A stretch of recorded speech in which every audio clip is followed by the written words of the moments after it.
반짝이는 눈빛 눈이 부셔 매일 날 감싸주는 손길.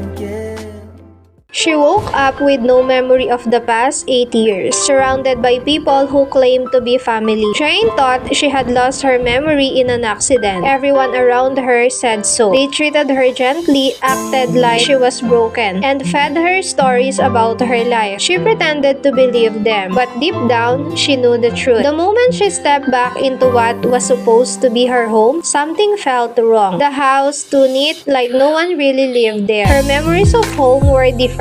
Warmer, messier, more real. Her husband Gi Chan helped her inside, speaking kindly and guiding her every step. She nodded and played along, letting him believe she still thought he was her loving husband. Her return was carefully staged in the living room. Unfamiliar people greeted her with forced smiles. Then, a little boy appeared, around 7 years old. Jane didn't recognize him at all. Yet, when she looked at him, her heart stirred. They said he was her son. Jane stood frozen, no memory of him, yet something inside her began to ache. She reached out, touched his cheek, and apologized. Tears fell, and just like that, she gave them the performance they wanted. Elsewhere, in a quiet alley cave near the YL Group building, Giman and Seri sat face to face. They discussed Jane's return like it was a problem that needed solving. Seri feared a repeated of the past. Giman, cold and calculated, told her not to worry. He had a plan, but now the price had gone up. This time, it would cost 30 billion. A nearby employee overheard part of their conversation. Inside the YL building that same day, the employee sat across from Kim Do-yeon and told him what he'd heard. Jane's name, the massive sum of money, and the plan to silence her. Meanwhile, Jane sat alone in her room on the second floor of Gi Chan's house. She stared at the mirror and whispered to herself. The air smelled strange. Then, Gi Chan's footsteps echoed outside. Instantly, she smiled and changed her expression like flipping a switch. From the moment she woke up in the hospital, she knew she had to act. She remembered everything but told no one. Not the nurse, not the doctor, not even Do-yeon, who had cried at her bedside. At first, it was instinct. By the second day, it became strategy. She would be the woman who forgot, the woman who loved her husband, the woman learning the world again. Jane even asked for the clothes she wore during the accident, and days later, Gi Chan handed them to her. What he didn't know was that the real Jane, sharp, aware, and filled with the hunger for truth, was already awake, and she was waiting for the perfect moment to strike.